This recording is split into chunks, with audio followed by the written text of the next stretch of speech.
Hey dude, you ever feel like the whole world is blocking your path? Yeah, I mean really blocking it? Someone powerful, someone rich, thought they could buy the chains, thought they could stop you. Yeah, you. Oh, can you imagine paying people just to see you fail? Just to see you crumble? Nah, it's insane. And guess what? It's about to blow up in their face. You're here. You're watching.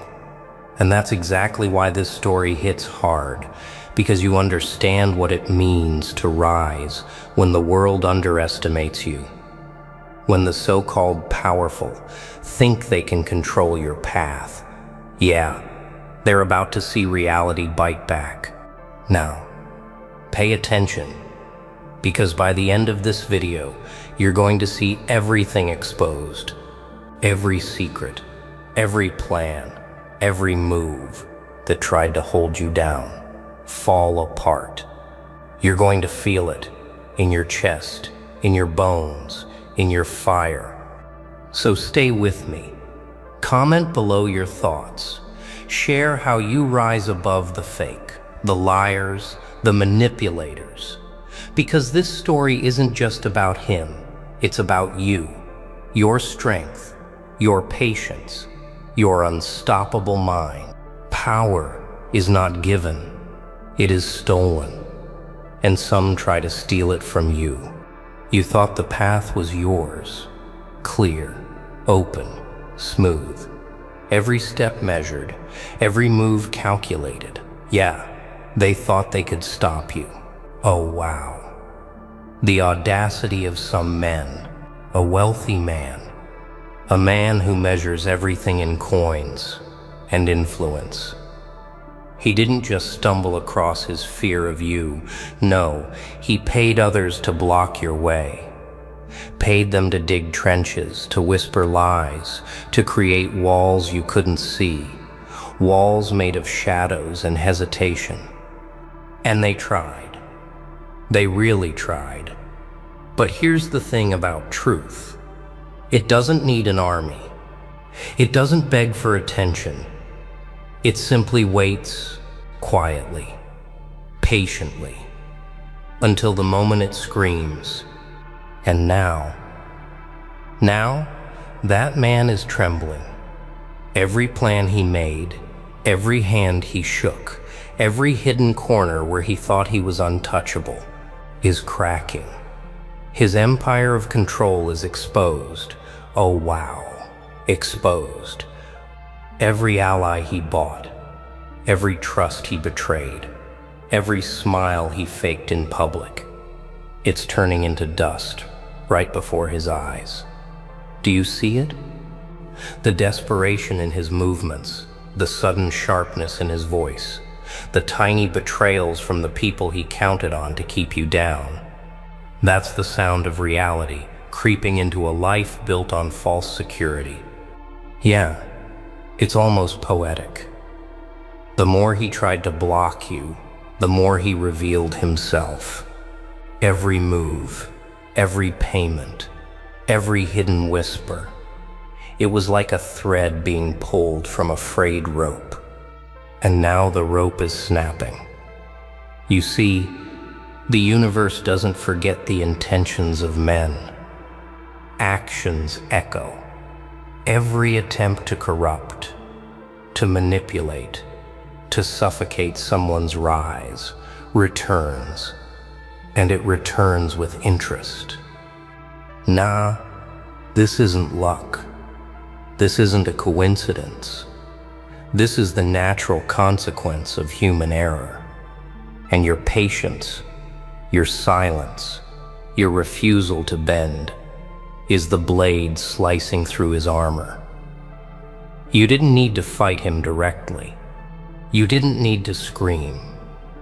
You simply lived your truth, built your strength, and let the world reveal the lies on its own. And oh yes, the lies are coming apart like they were never real. Every lie he hid behind is now exposed in plain sight. But here's the bitter, beautiful part. The man who tried to block you, the man who thought his wealth could cage you, he still doesn't understand.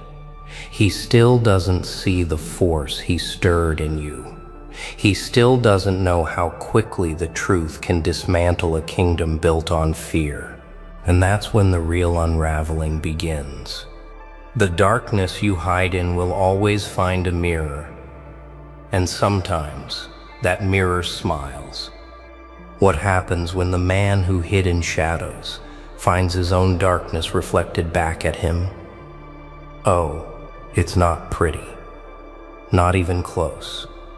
The whispers he paid for, the lies he built like walls, the careful traps he set for you, all of it is bouncing back. And now, the fear he buried deep is clawing its way to the surface. Every glance he casts over his shoulder is filled with doubt. Every decision he makes is a stumble, a misstep, a silent scream that no one else hears. Yeah, you can almost hear it, can't you? The shaking of confidence, the cracking of ego.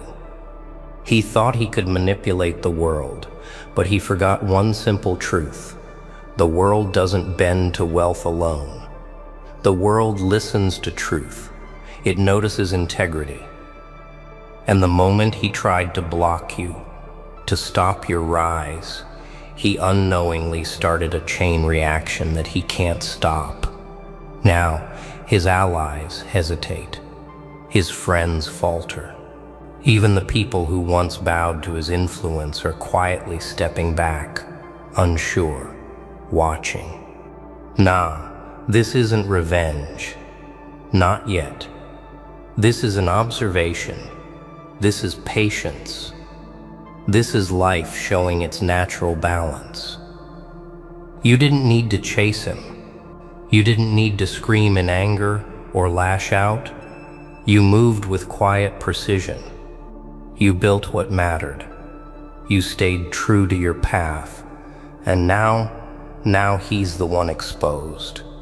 The fear, the lies, the hidden hands he counted on, unraveling one by one. And oh wow, the best part? He still doesn't fully understand it. Look at him. His empire of influence, the walls he built with coins and contracts, is bending. Cracks appear where he thought none existed. And every lie he ever used to protect himself, every secret deal he believed no one would discover, it's like water seeping into stone, slowly, inevitably, until the whole structure trembles. He's losing control.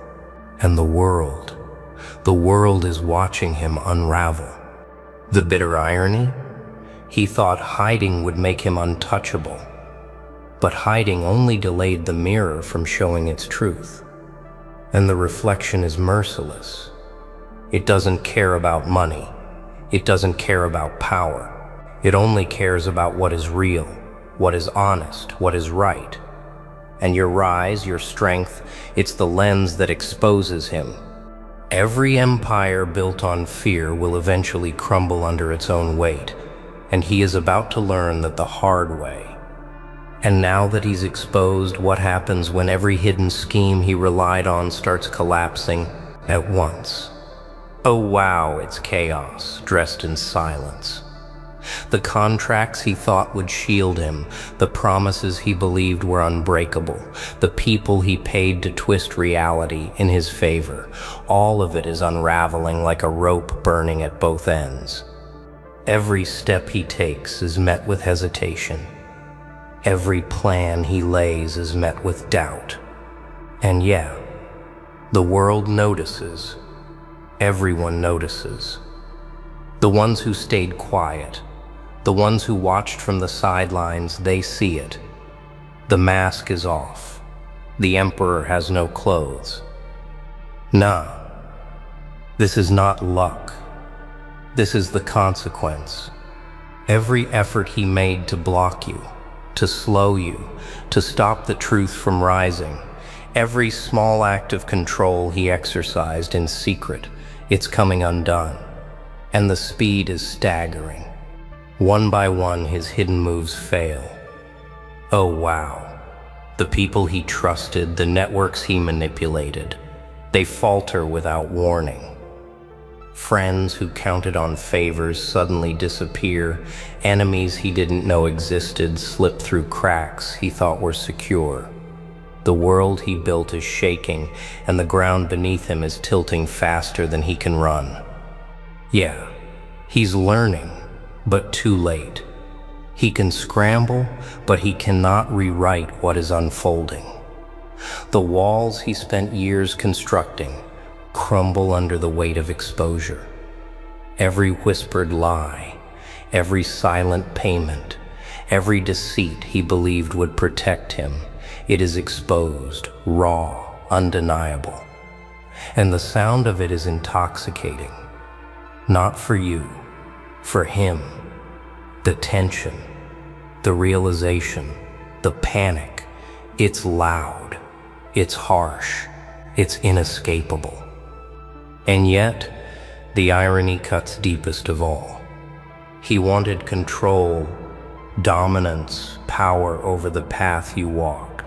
But his fear, his greed, his need to manipulate, it has become the very force that destroyed him. He underestimated patience. He underestimated the truth. He underestimated you. And now, oh yes, now he is trapped in the collapse he built. The storm he thought he could weather alone is raining down, and there is no shelter left. Every move he makes only exposes more of the cracks. Every breath he takes is a reminder that nothing hides forever. And you watch quietly, patiently, knowing the rise of truth does not need violence. It does not need rage. It simply needs time and integrity. His downfall is proof that patience and truth always pierce deception. Isolation is the true test of a man, and now he stands on the edge, staring into the void he created. But what happens when the man who tried to bury you realizes that his own allies have turned against him, and he is left completely alone? Oh wow. It's terrifying to witness. The people he paid to guard him, to manipulate him, to build his fortress of control.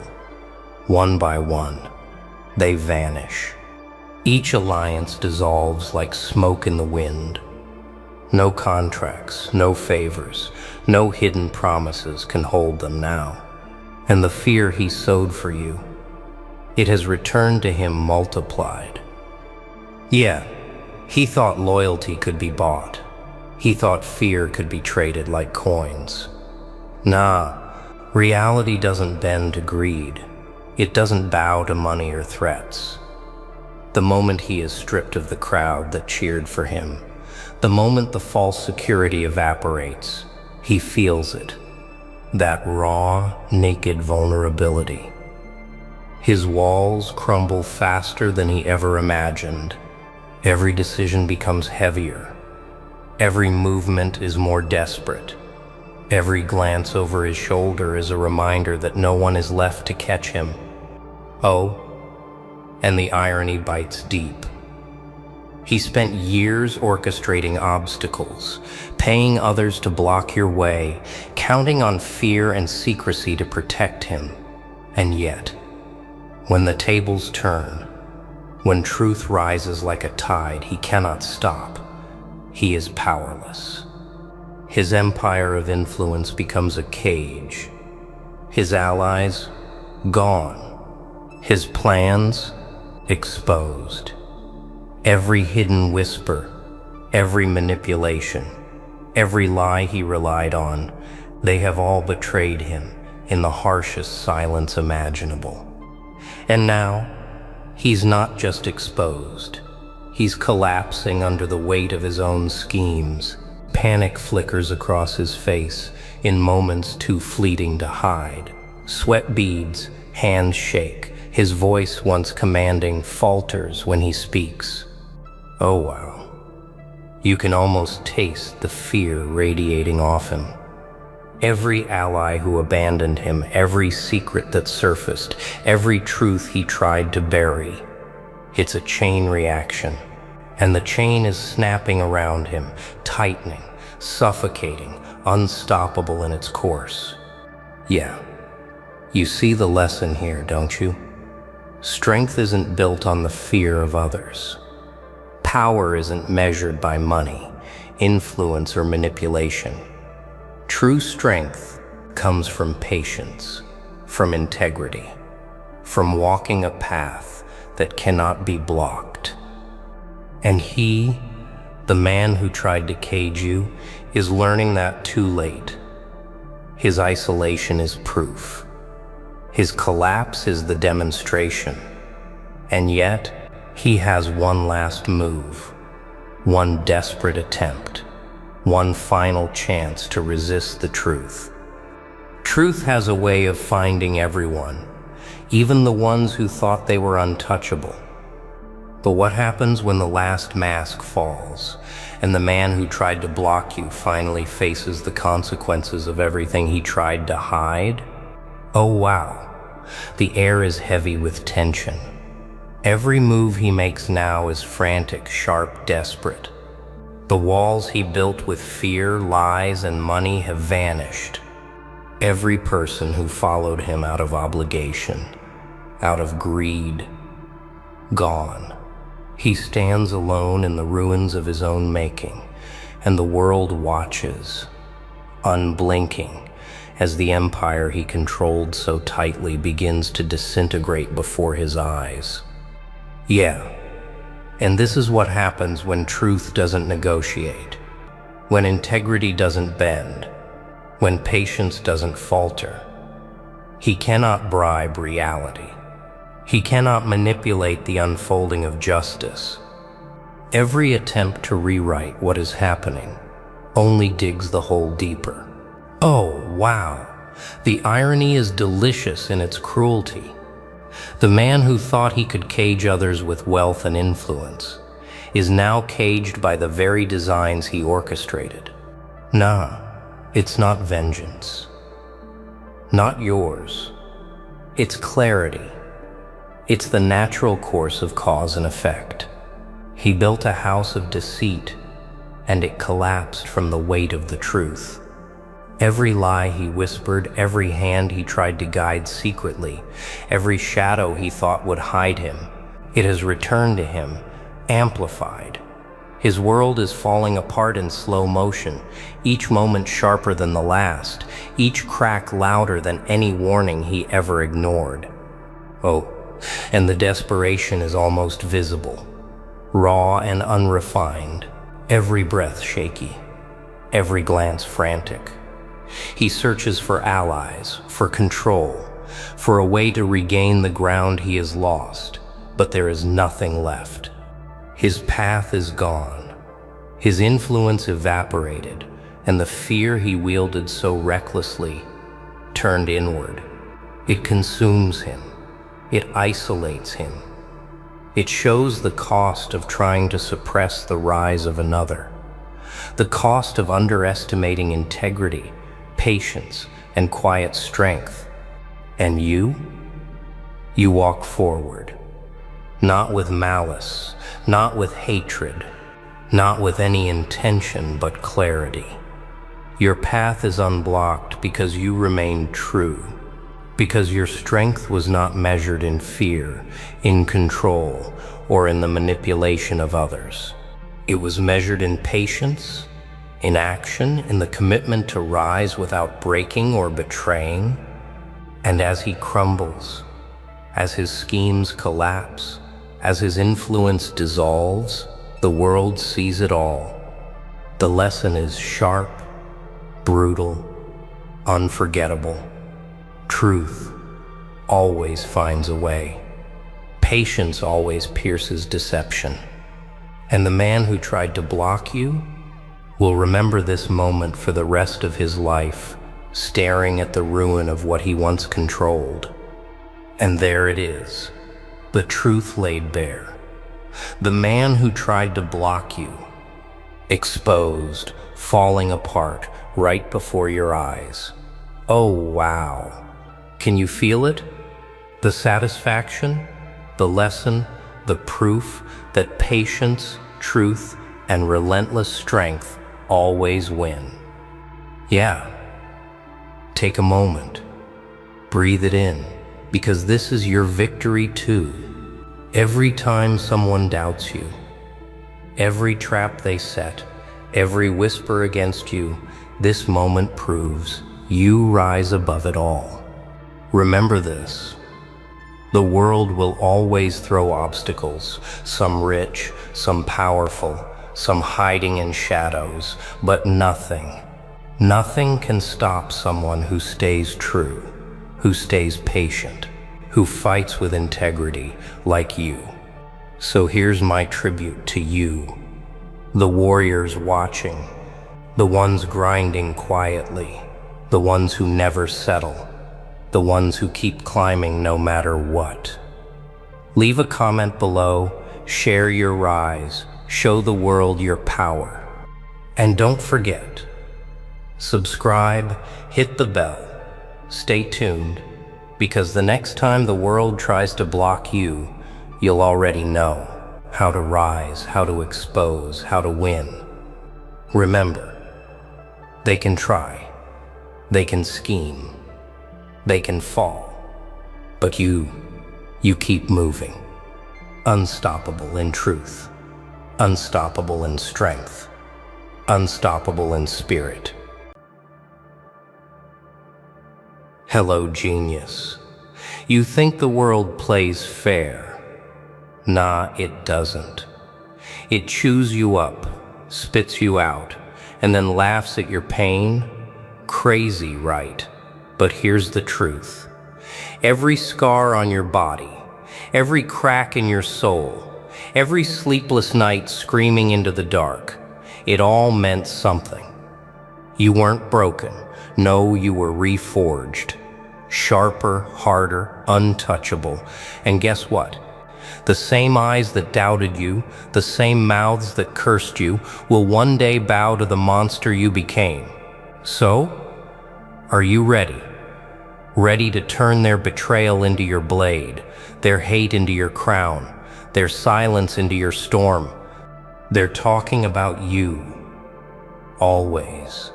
Even when you're not in the room. Oh, you can feel it, can't you? The static in the air, the whispers hiding in every corner, the laugh in the shadows that cuts just a little too deep. The internet is buzzing. Half of them are on their knees calling you a genius. The other half? They're loading their rifles, sharpening their knives, swearing you should be dragged off in chains. 50% worship, 50% execution. A split so sharp it feels like a blade pressed against your throat. And you know what that means? It means you've crossed the line. You've stepped off the sidewalk of silence and walked straight into the fire. You've become something they can't ignore, something they can't swallow, something too loud to dismiss, too dangerous to erase. You're no longer background noise. You're no longer the blur they scroll past. You're the virus in their system, the glitch in their machine. Look at it. Half the mob screaming genius, half the mob screaming criminal, and all of them are screaming your name. Do you realize how rare that is? Do you realize how many people rot away, invisible, forgotten, begging for a drop of the attention that now floods you like a storm? Most die ghosts. You've already carved your face into the wall of their minds. But oh, don't think this is applause. Don't think this is victory.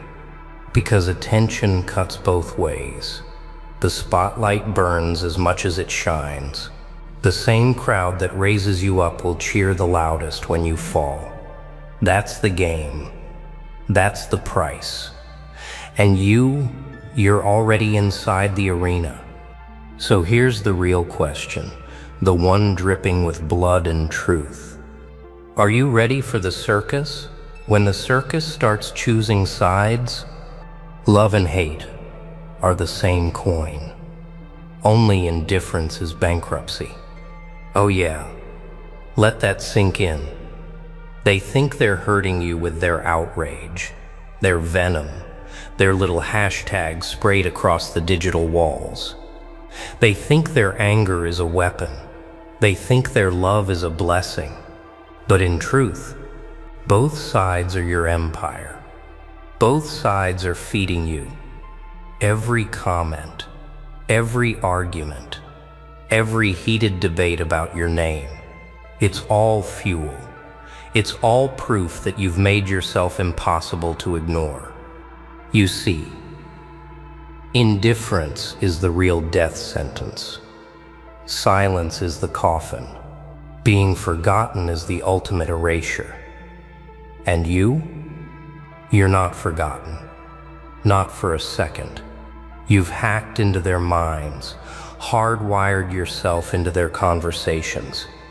At breakfast, they whisper about you. At work, they argue about you.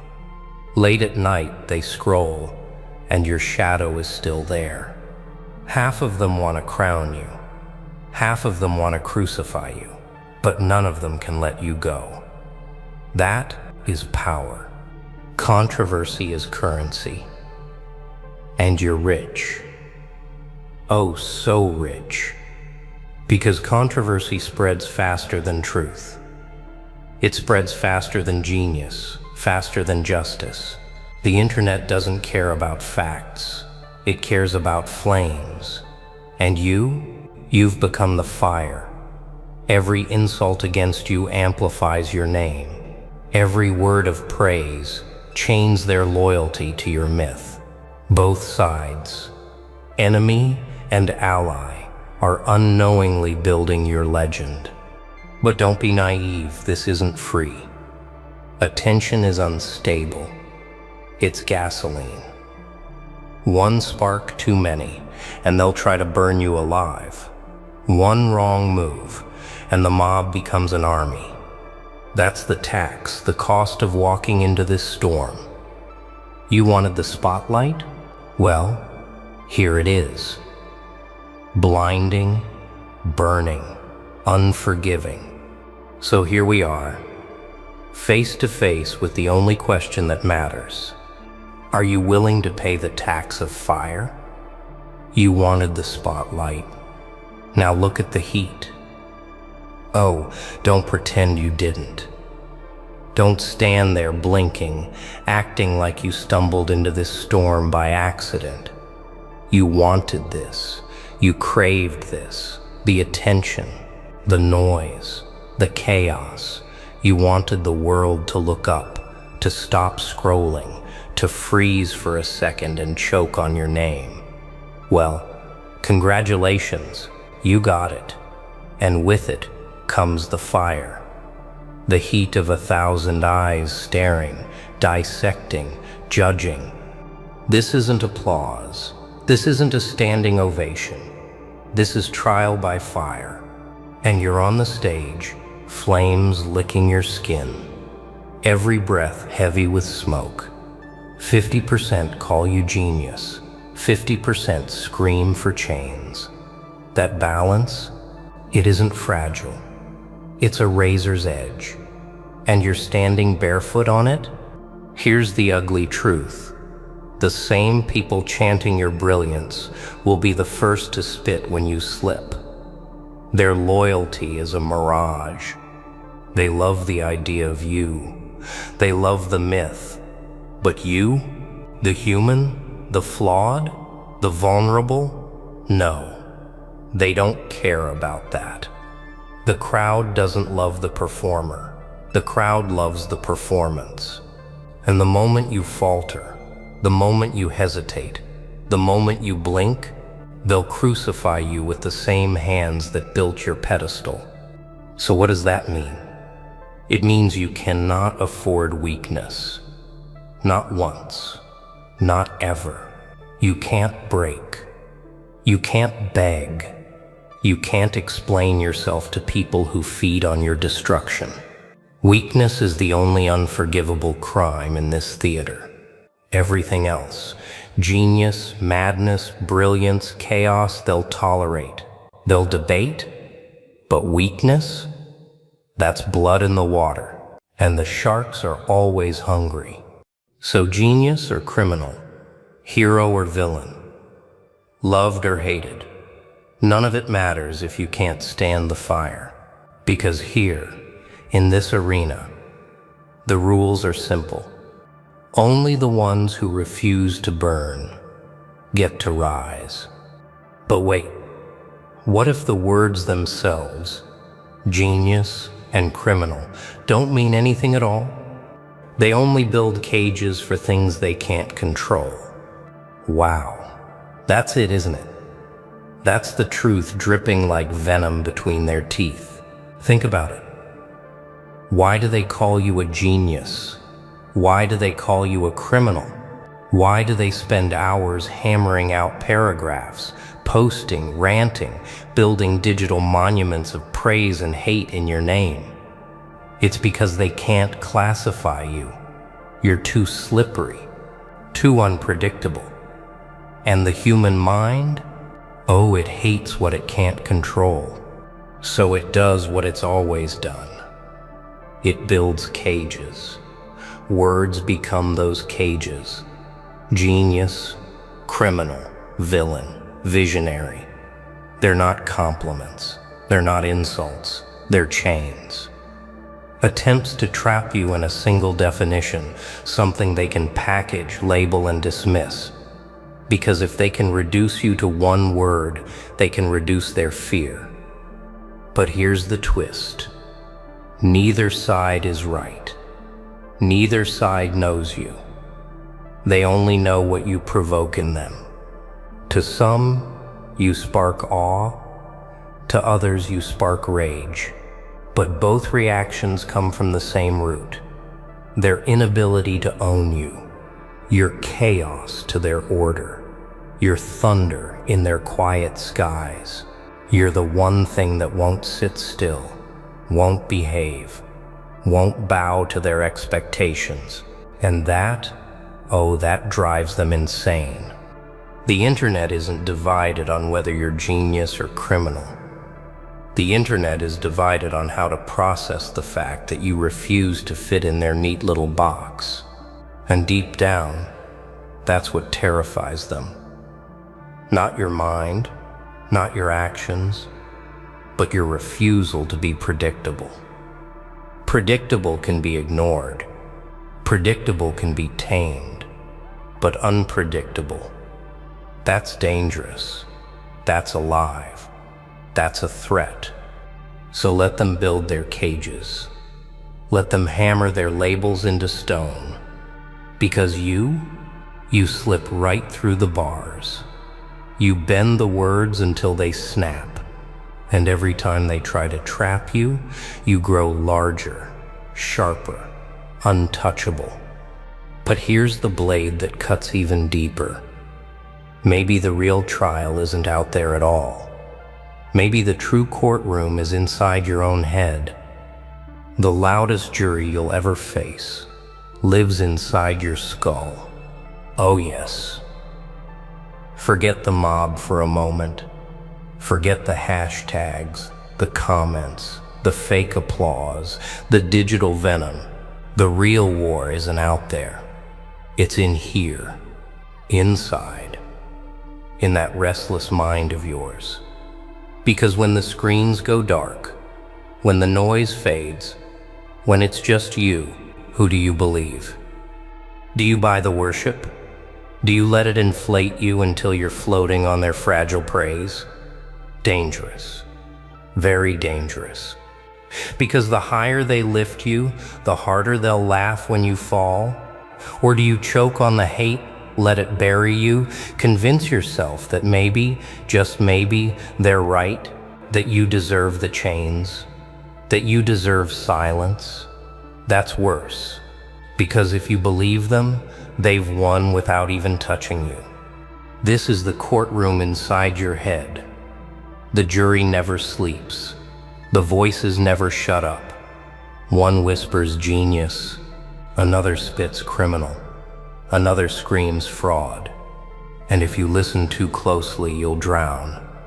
You'll suffocate under verdicts that were never yours to begin with. But here's the trick.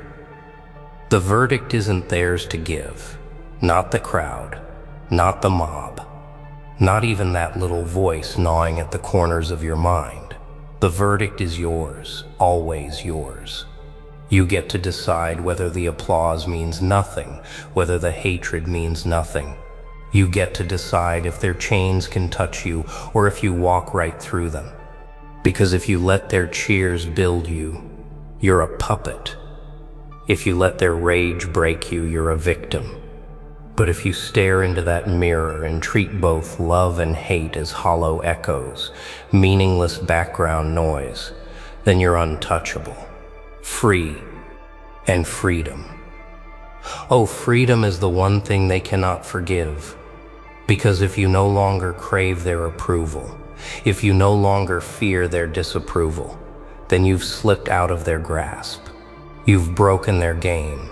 You've shattered their jury. But tell me, do you really want freedom?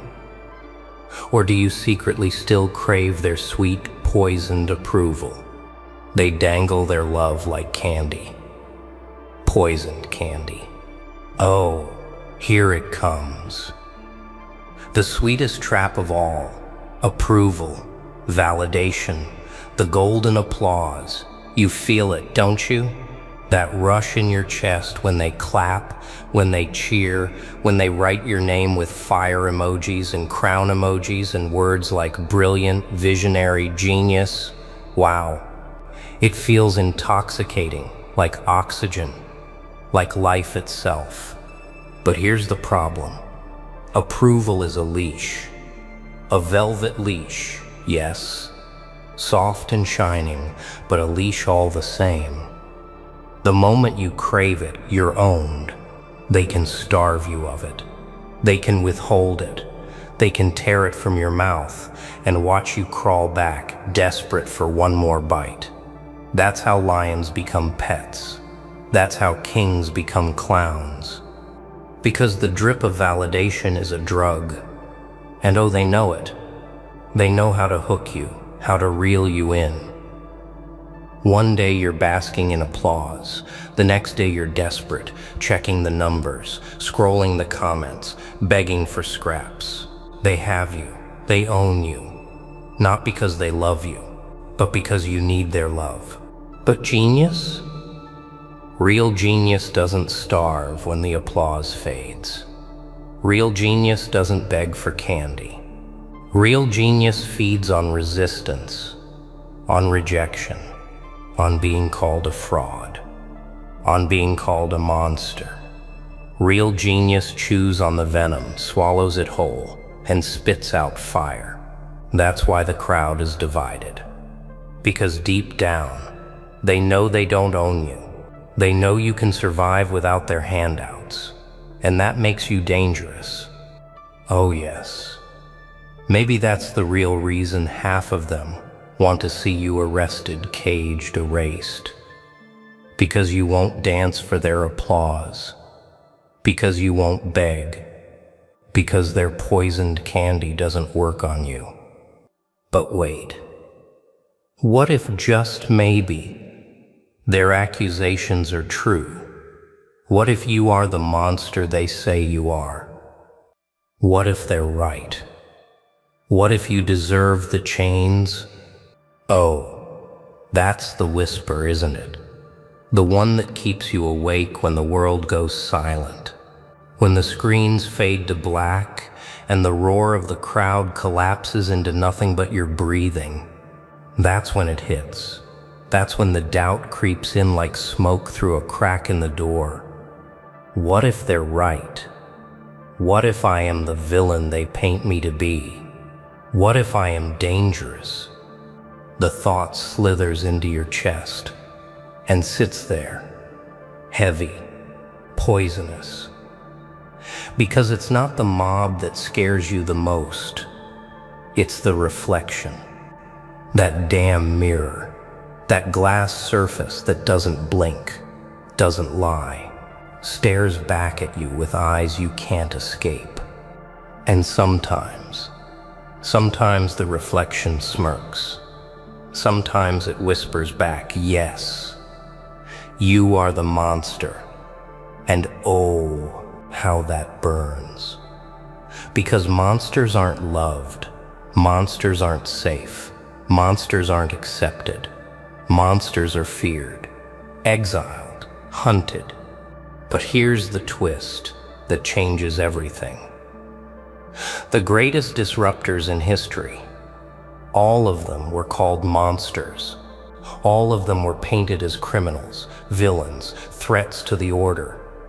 Why? Because genius isn't gentle. Genius doesn't fit. Genius shatters comfort. And comfort always screams evil when it's broken. So maybe they're right.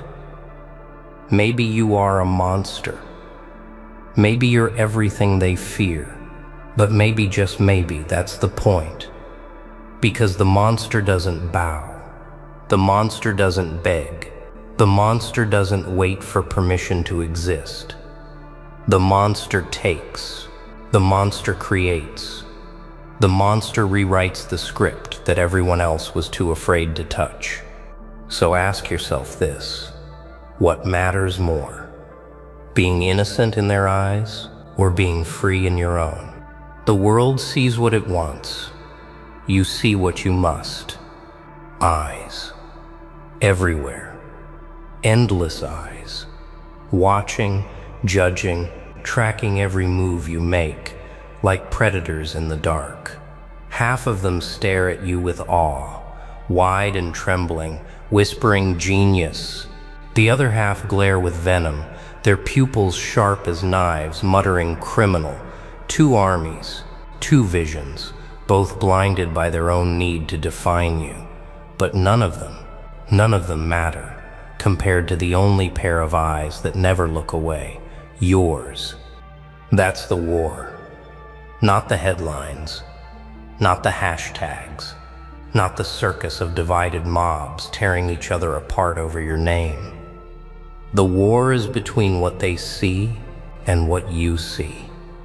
Because their gaze is shallow, fleeting. But your gaze? Oh, your gaze is eternal. You can't escape it. You can't deceive it. You can't look away. Here's the brutal truth. Empires don't fall because enemies attack. Empires fall because their builders lie to themselves. The same applies to you. If your eyes see strength, then their hatred only fuels you. If your eyes see clarity, then their confusion becomes your weapon. But if your eyes see weakness, if you blink, if you flinch, then even their love will devour you. Because their love isn't built for you. It's built for the mask you wear. The second you drop it, their love turns to knives. So genius or criminal, savior or villain, it doesn't matter. Their labels are smokescreens. What matters is whether your reflection bows or stands. Whether your eyes burn with fire or drown in doubt.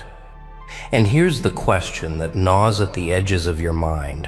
What if you could weaponize their division itself? What if instead of choosing sides, you made their war the fuel for your rise? And that's it. You crawled through fire. You walked through storms. You bled, you broke, you burned. But you're still here, still standing, still breathing. The world tried to crush you, and yet look, you rose louder, harder, meaner than they ever imagined. So remember this, monsters aren't born, they're made. Forged in pain, carved in silence, baptized in betrayal. And now it's your time, your reign, your storm.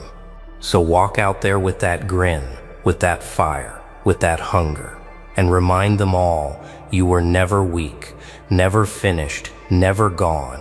You were only becoming the monster they could never kill. You're here because something feels off. Because the noise around your name got loud. Because fingers pointed before facts spoke. Look at me. Not the comments. Not the rumors. Me. This is the moment where silence tightens the room and every eye waits for the reveal. Evidence doesn't whisper, it stares. And justice doesn't rush, it waits. You've been told to doubt yourself, to shrink, to accept a story written by strangers. But tonight, the frame cracks. The hook sinks in. You're not watching entertainment. You're stepping into a reckoning. Feel that pause. That inhale before the truth walks in, and the room forgets how to breathe. They said you were finished. They said the narrative was sealed. They said the crowd already chose a side. Funny how loud a crowd gets when it hasn't seen the receipts. Funny how confident lies act before the facts arrive. You noticed it too. The smiles that didn't reach the eyes. The certainty built on nothing solid. This is where tension sharpens, where patience becomes a blade. Because evidence doesn't bend to volume. It doesn't care who shouted first. It sits there, calm, precise, waiting for the right light. No. Don't mistake this calm for weakness. This is pressure building under control, and control always wins. You were told to defend yourself, to beg for understanding, to chase approval. That's the trap, the oldest trick. Make the truth run while lies stand still. But you chose differently.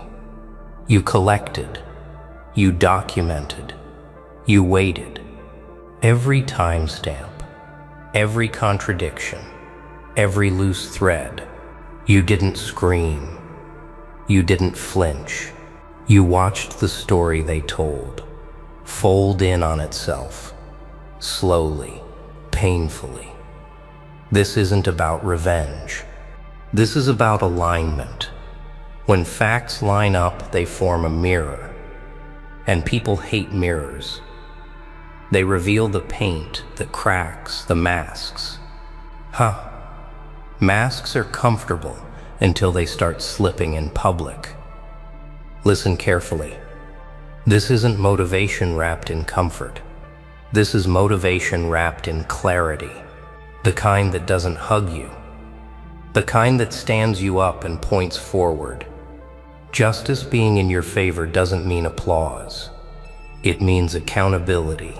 It means the ground shifts under those who relied on noise. You can feel the tremor already. Private chats going quiet. Confident posts slowing down. The energy changes when evidence enters the room. You didn't create this storm. You prepared for it. Don't rush the ending.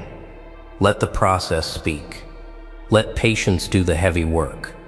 There's a reason this whole community is about to be shocked.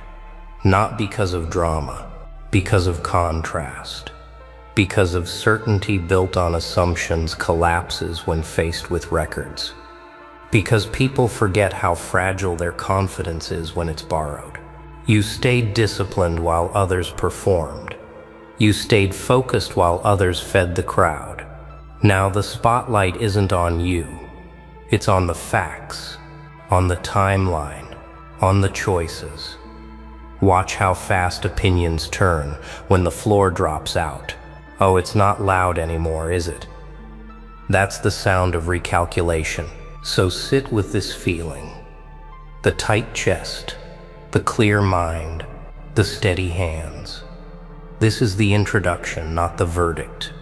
The calm before understanding replaces noise. You don't need to convince anyone. You just need to present. Step by step, piece by piece, let evidence do what it always does. Speak without emotion, cut without cruelty, stand without shouting. The shock isn't the goal.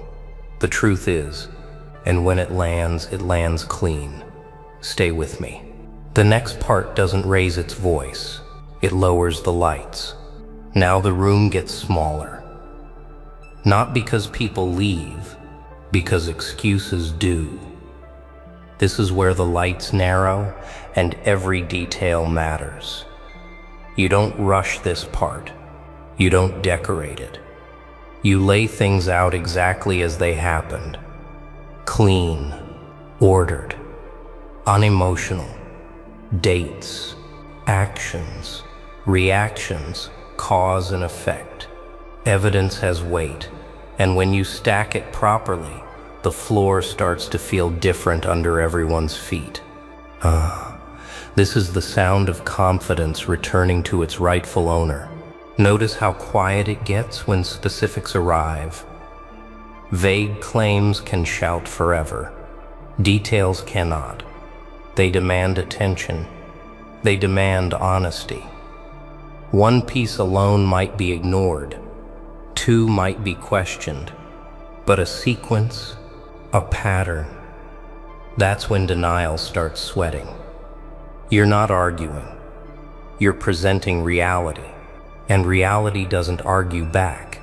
It just stands there, solid, patient, watching people scramble to explain why their earlier certainty now feels foolish. No, no, no. Don't interrupt them. Let them talk. Every rushed defense sharpens the contrast. This is where discipline pays you back. Every time you chose restraint over reaction. Every time you wrote things down instead of firing back. You were building leverage, not power through force, but power through accuracy. That's the kind that lasts. That's the kind that survives scrutiny. The crowd is realizing something uncomfortable. You weren't quiet because you had nothing to say. You were quiet because you had everything to show. Huh? Silence looks very different in hindsight, doesn't it? Watch how the tone changes. Accusations turn into questions. Confidence turns into conditionals. If, maybe, possibly. These words weren't there before. Before, it was absolute, loud, final. Now it's cautious, soft, measured. That's not growth. That's retreat. Justice being in your favor doesn't arrive with fireworks, it arrives with retractions, with edits, with posts that quietly disappear. Oh, funny how fast certainty deletes itself when facts refuse to cooperate. You might feel anger bubbling up. That's normal. You were misjudged, misrepresented, put under a lens that wasn't fair. But don't let that heat touch the presentation. Anger clouds edges. Precision sharpens them. You're not here to humiliate. You're here to clarify. Big difference. One feeds ego, the other resets reality, and only one leaves you standing clean when the dust settles. Nah, stay steady. Let others lose balance. You keep yours. This community isn't shocked because you fought back. They're shocked because you didn't play the game they expected. No chaos, no theatrics, just documentation, consistency, calm. People don't know how to react to that. They were ready for drama. They got structure. They were ready for noise. They got proof. That mismatch rattles people. It forces reflection. And reflection is uncomfortable when you've been wrong loudly. Here's the turning point.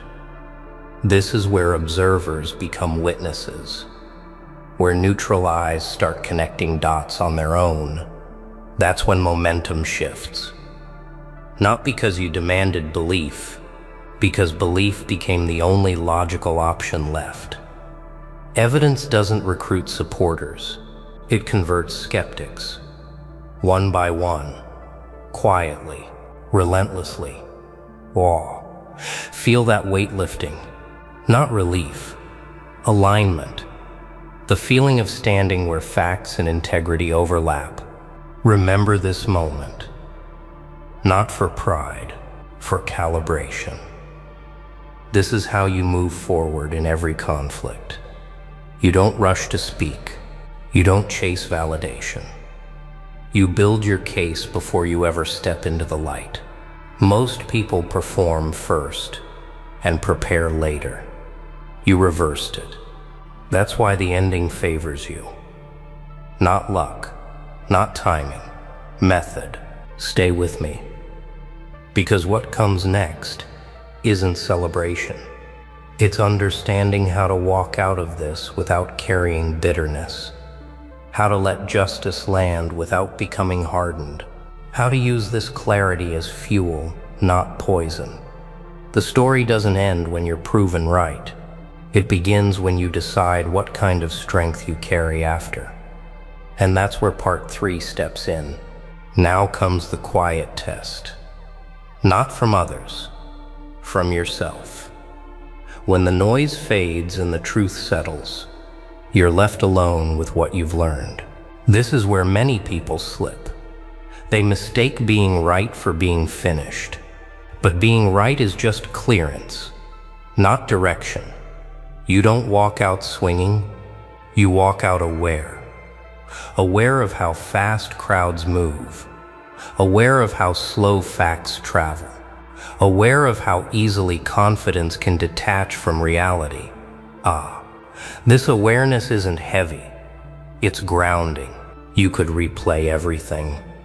The unfair looks, the rushed conclusions, the confidence people had while being wrong. But that loop leads nowhere useful. Strength now is not about memory. It's about application. You don't harden, you refine. You don't build walls, you build filters. The lesson isn't trust no one. The lesson is verify everything. Big difference. One makes you bitter. The other makes you effective. Choose effectiveness. It lasts longer. Notice how your posture changes when you stop needing approval. Shoulders relax. Breath slows. Decisions sharpen. You're no longer reacting to opinions. You're acting from clarity. That's dangerous in the best way because people can't predict you anymore. They relied on emotional reactions. They counted on pressure. Now they're dealing with someone who moves deliberately. Unpredictability is uncomfortable when it's rooted in calm. This is also where responsibility shifts. Not theirs, yours. You now know how fragile narratives are, how easily they're built, how casually they're spread. So you become careful with your own words. You don't repeat what you haven't checked. You don't join piles just to feel included. You've seen the damage shortcuts cause. You've felt it. That makes you different, not superior, just informed. And informed people move differently in public spaces. Let's be clear. Forgiveness doesn't mean access. Understanding doesn't mean forgetting. You're allowed to adjust distance. You're allowed to redraw boundaries. Justice in your favor doesn't demand reconciliation. It demands discernment. Who listened when facts arrived? Who doubled down when they didn't like the outcome? That's data. Valuable data. And data, when read honestly, saves you years of confusion. You're also learning something quieter.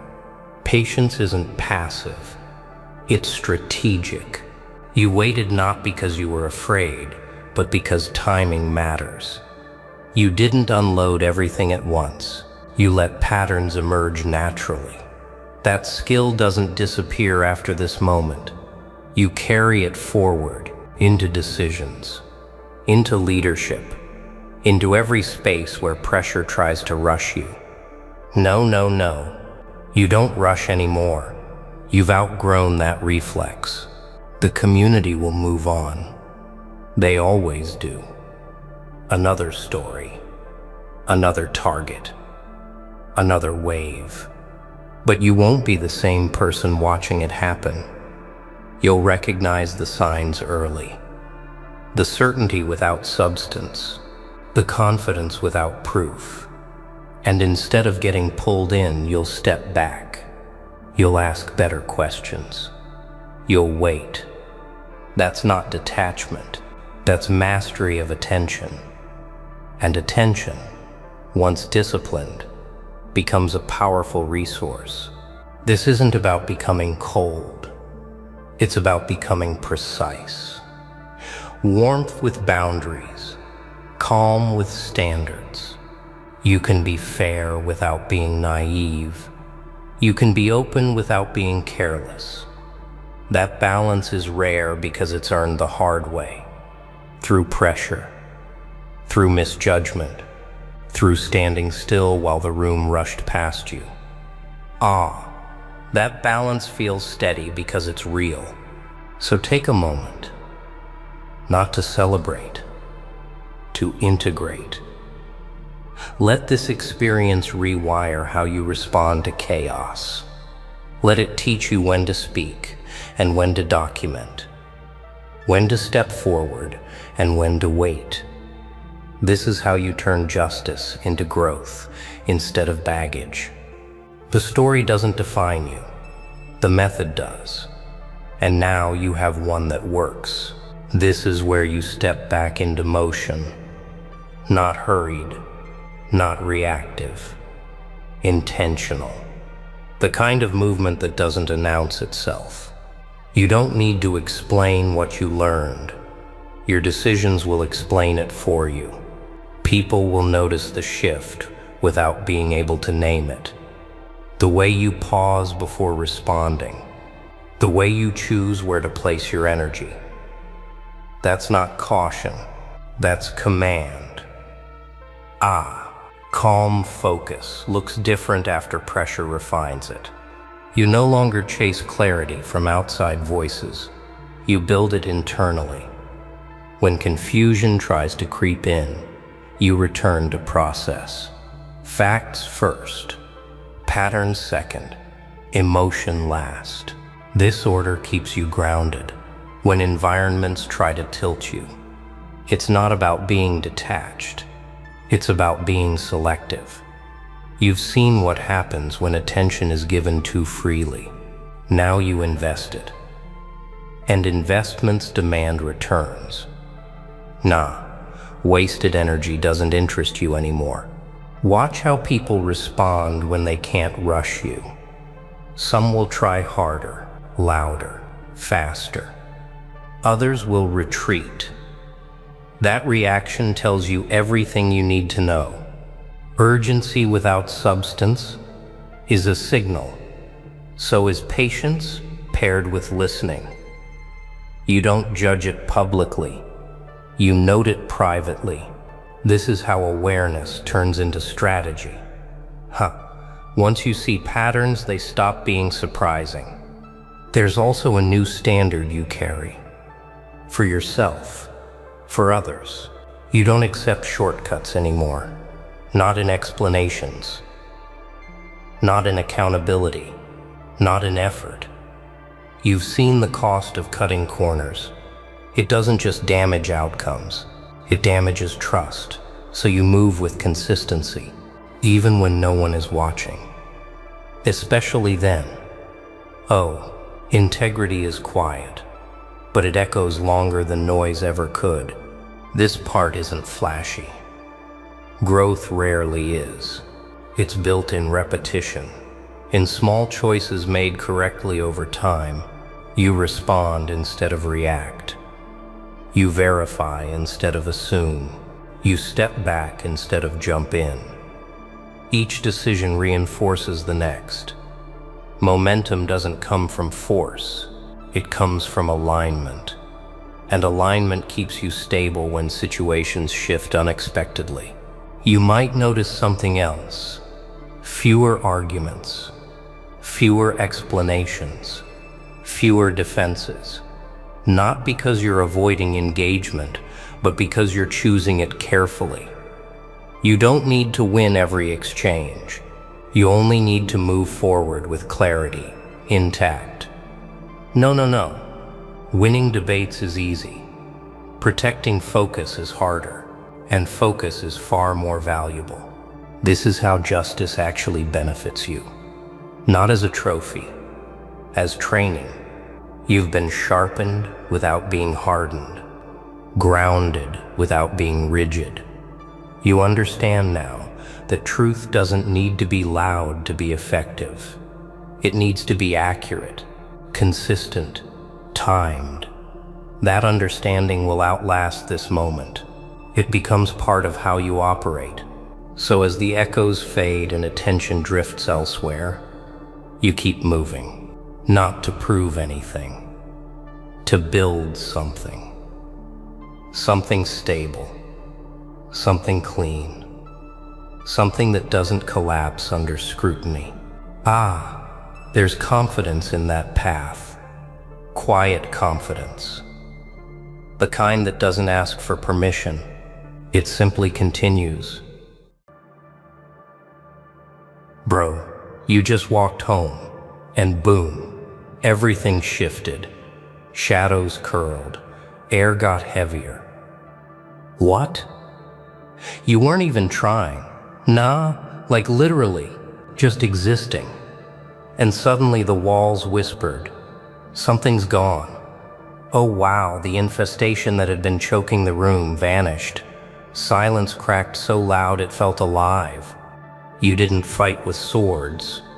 No flashy tricks, just you. Walking, breathing, standing there, and somehow the entire darkness screamed back and broke, like glass shattered at your feet. What kind of power is that? Who even does that? Wait. Let's rewind. Because if you think this was random, nah, there's more. Much more. Sometimes, the scariest battles are the ones you didn't even mean to fight. You just walked home, that's all. No swords in your hands. No banners raised above your head. No war cries echoing in your lungs. Just footsteps on cracked pavement. The ordinary sound of existence bleeding into the night. Yet, without knowing, without trying, you cut through something darker than the air itself. You passed by, and the shadows trembled. You entered, and the infestation screamed. A force that clung to the walls. A sickness that breathed through the silence. Gone, cleansed, broken, shattered by your presence alone. And the question burns, doesn't it? Why you? Oh, that's the part that unsettles them most. You weren't hunting victory. You weren't even awake to the battlefield hidden behind reality's curtains. You weren't wearing armor.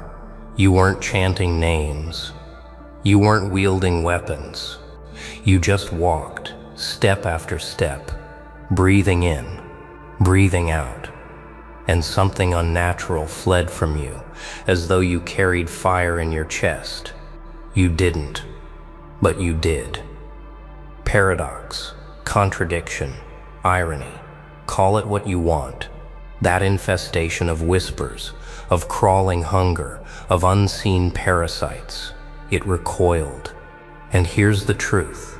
That wasn't an accident. No. That was inevitability, dressed as coincidence. Yeah, inevitability. Because when you keep yourself clean, when your mind sharpens and your heart refuses to rot, the filth cannot stick to you. The moment you crossed that threshold, the infestation didn't see a person walking home. It saw a weapon disguised as flesh. It saw a mirror that reflected its ugliness back at it. It saw fire that refused to go out. So it collapsed. It ran. It burned out in silence. You didn't swing at it. You didn't shout at it. You just existed.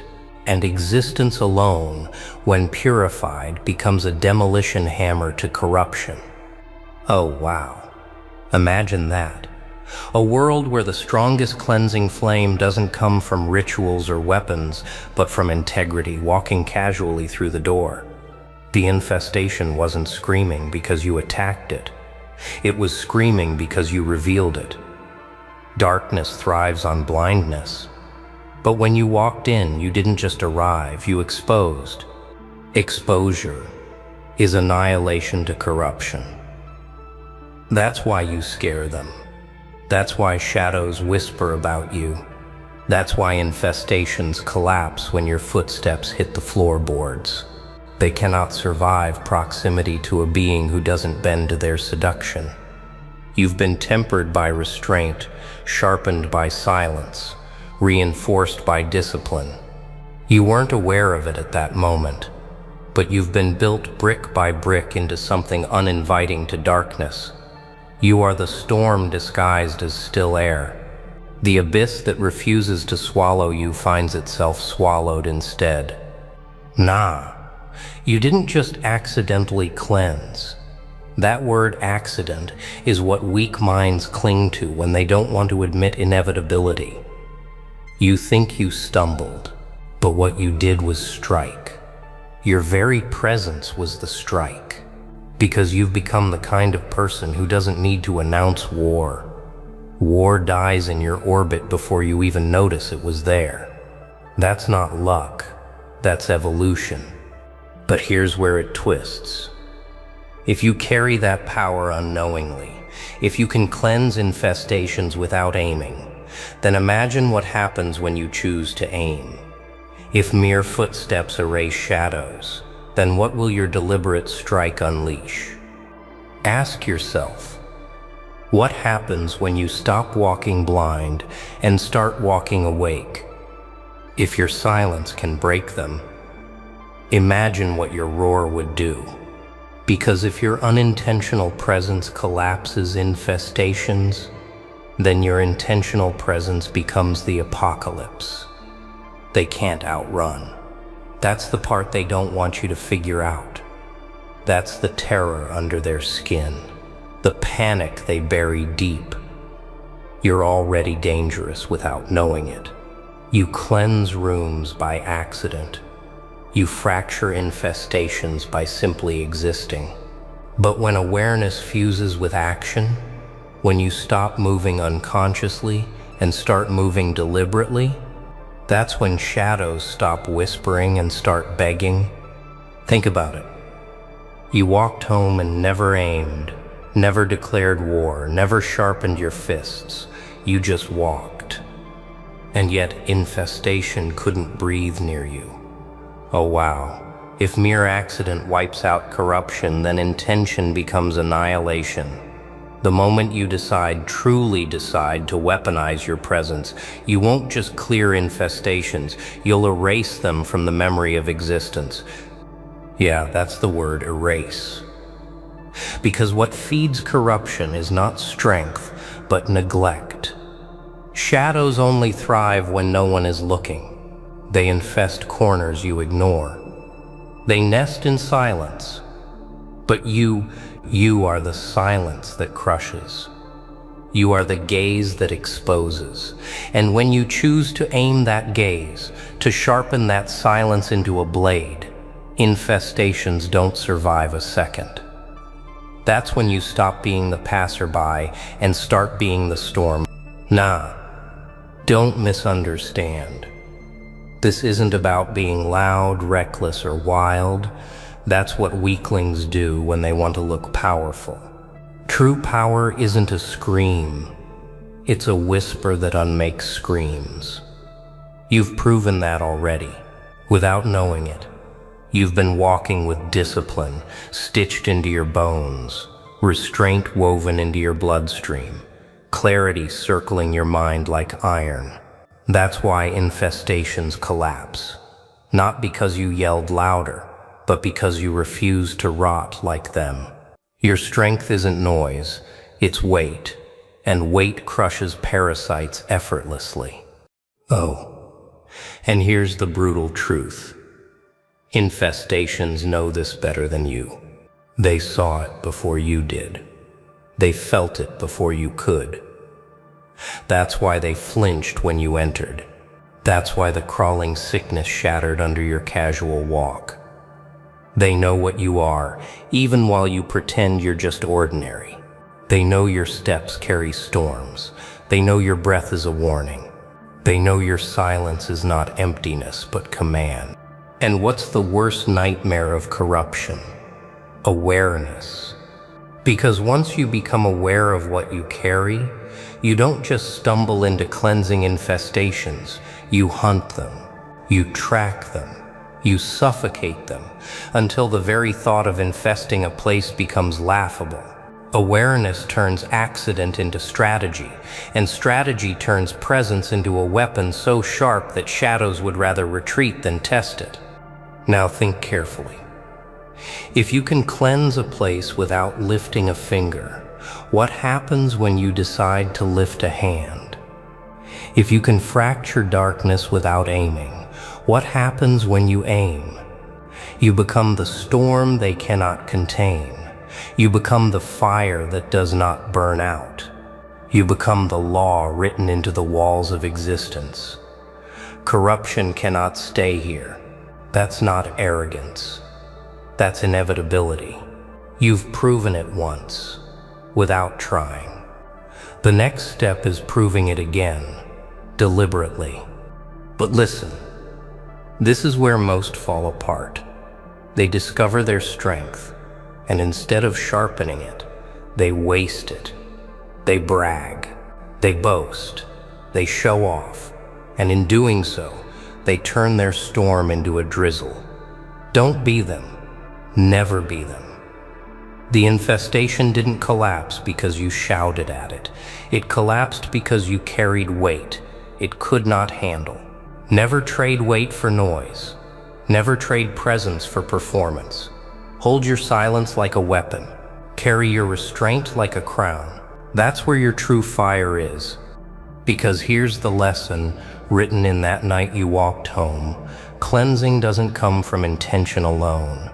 It comes from discipline, already rooted in you. And discipline doesn't collapse when tested.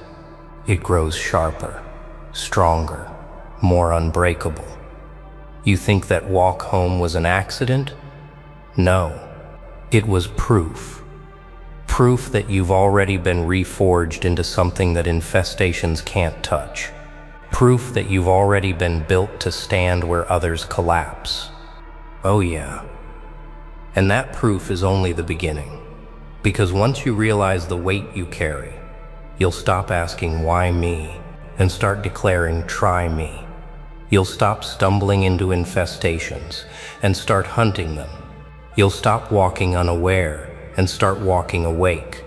And when you walk awake, nothing, absolutely nothing, infesting this world can stay standing in your path. So let me ask you this. If your footsteps alone can erase infestations, what do you think your willpower will do? Earthquakes don't ask for permission. They just arrive, and everything weak crumbles. Because once willpower joins the fight, footsteps become earthquakes. That's the shift, the escalation, the point where casual presence transforms into deliberate destruction. You already shook infestations without knowing it. But now the game changes. You carry not only weight, but will. And will is the detonator. Will is the hand that turns silence into a blade, stillness into thunder. Think about it. When you walked home that night, you weren't trying. You didn't summon strength. You didn't prepare for battle. You simply were. And infestation collapsed. But when you decide, when you will your existence to strike, it's no longer collapse by chance, it's collapse by command. That's the earthquake. That's the inevitability they cannot survive. Oh wow. Imagine what it means for something unseen, something that thought itself untouchable, to suddenly discover it has no place to hide. Imagine the walls shaking, the air bending, the infestation clawing for an exit that doesn't exist.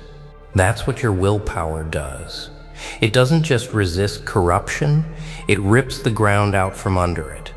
Yeah, this is the part where most people back away.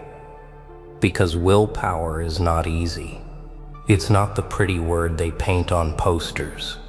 Willpower is discipline, sacrifice, the daily choice to reject weakness, even when weakness begs to be fed.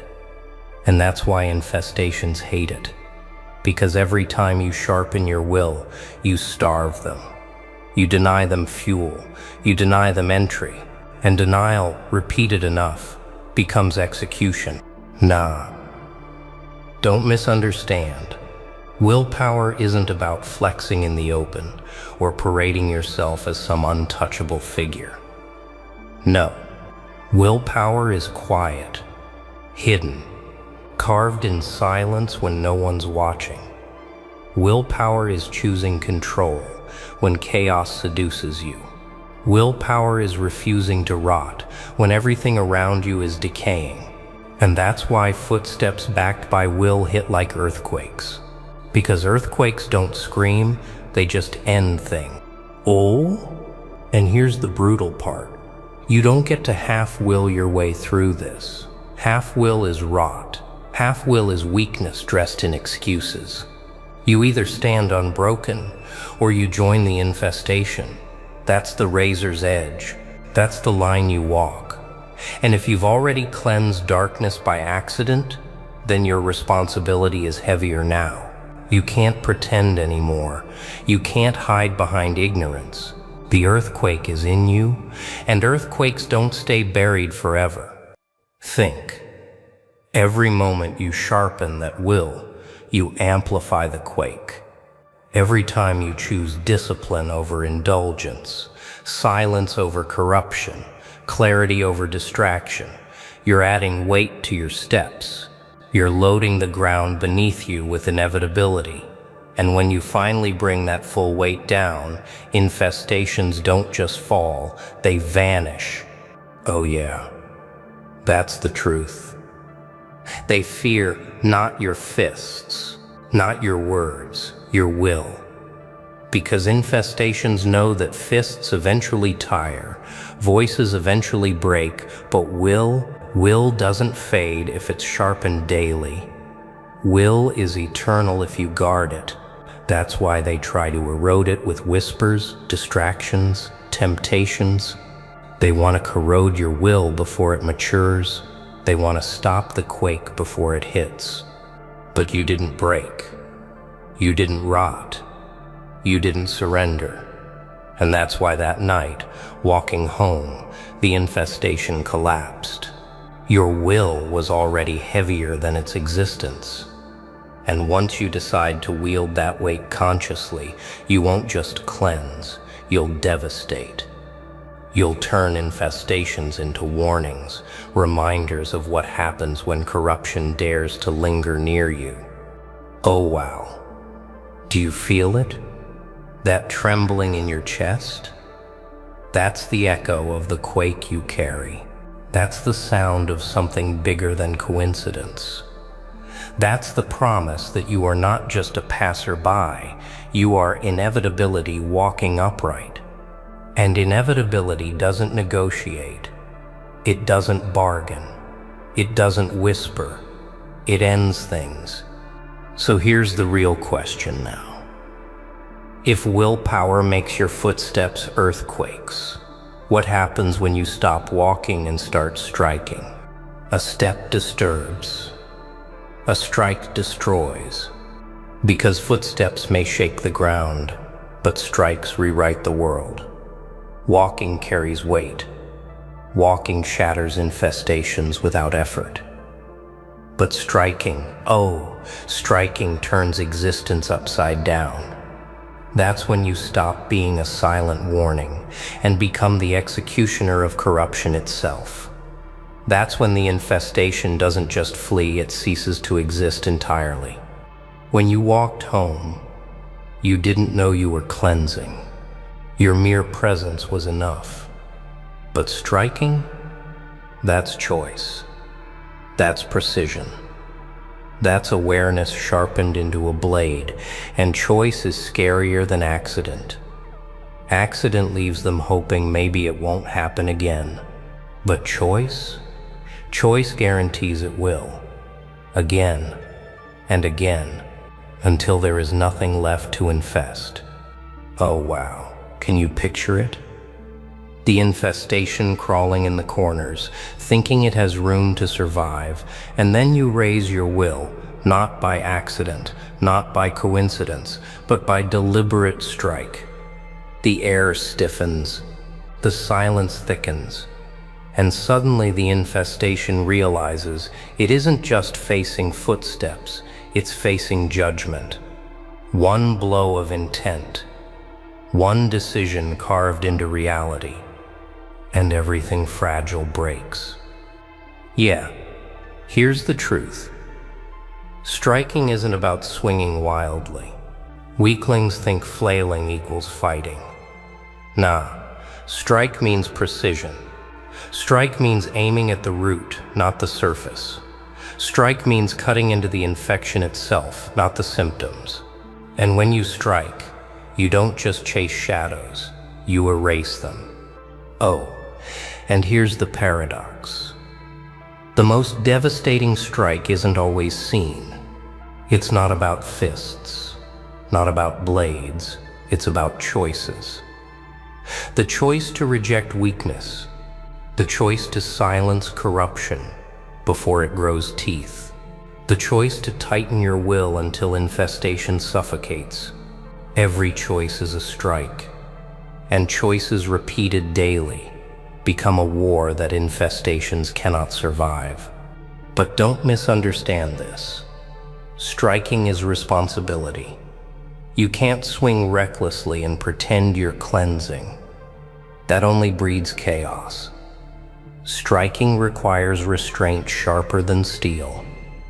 You must know when to hit and when to let silence weigh heavier than any blow. A strike without discipline is just noise. But a strike guided by clarity? That's annihilation. That's the rewriting of worlds. Oh yeah, and infestations, those crawling sicknesses hiding in shadows, they dread your strike more than your footsteps. Footsteps only disturb their comfort. Strikes erase their very claim to existence. They know that once you decide to strike, they are not just weakened, they are undone. That's why they try to distract you. That's why they whisper lies, flood you with doubts, pull your focus away from precision. They don't fear your steps. They fear your decision. Think about it. You've already proven your presence is unbearable to corruption. But what happens when your presence is no longer passive? What happens when it's sharpened into attack? When you strike, the infestation doesn't just fall apart, it disintegrates. Gone, erased, never again able to build in that corner. That's the rewriting. That's the earthquake turned into a new foundation. Oh, and here's the brutal reminder. You don't get to strike once and retire. Infestations are patient. They lurk, they wait, they probe for weaknesses. Striking isn't a single act, it's a way of living. A readiness etched into your bones, a blade you never sheathe. And that's the life you're walking into now. No more pretending to be ordinary. No more stumbling into victories by accident. You are the strike waiting to fall, the inevitability they cannot resist. So ask yourself, will you let your footsteps be enough? Or will you raise your hand, your will, your choice, your precision, and strike until the very thought of infestation becomes extinct. Because once you taste what striking does, once you see corruption fold beneath your deliberate decision, you'll never go back to passive footsteps again. You'll never accept accidental victories again. You'll hunt infestations down and silence them before they even begin to crawl. That's not arrogance. That's responsibility. That's inevitability given form. And oh wow, the world changes when inevitability starts choosing. That's when history bends. That's when shadows stop whispering and start begging. That's when corruption doesn't just fall back, it stops daring to rise again. So let me leave you with this. Footsteps may have shaken the ground that night, but your strike will rewrite what stands upon it. Now tell me, are you ready to stop walking and start conquering? Victory is temporary. Conquering is permanent. Because conquering isn't about victory. It's about leaving nothing left to infest. Victory is a moment, a flicker, a single battle won. But conquest means infestation doesn't rise again. Conquest means the shadows know better than to crawl back. Conquest means the sickness itself is erased so thoroughly that memory itself refuses to host it. And that's the path you're standing on now. Not accident, not coincidence, not even survival. Conquest. When you walked home that night, you stumbled into cleansing without meaning to. The infestation collapsed under your weight, under your silence, under your unknowingly sharpened will. But now you know. Now you've felt the quake in your chest. Now you've tasted the strike. And once you've tasted that, nothing less than conquest will satisfy you. Anything smaller would be betrayal. Oh wow. Imagine what it means when corruption realizes it's not facing someone chasing victory. Victories can be undone. Victories can be reversed. But conquest carves permanence into the ground. Conquest writes new laws into the walls of existence. This place is no longer yours. Infestations fear that more than anything.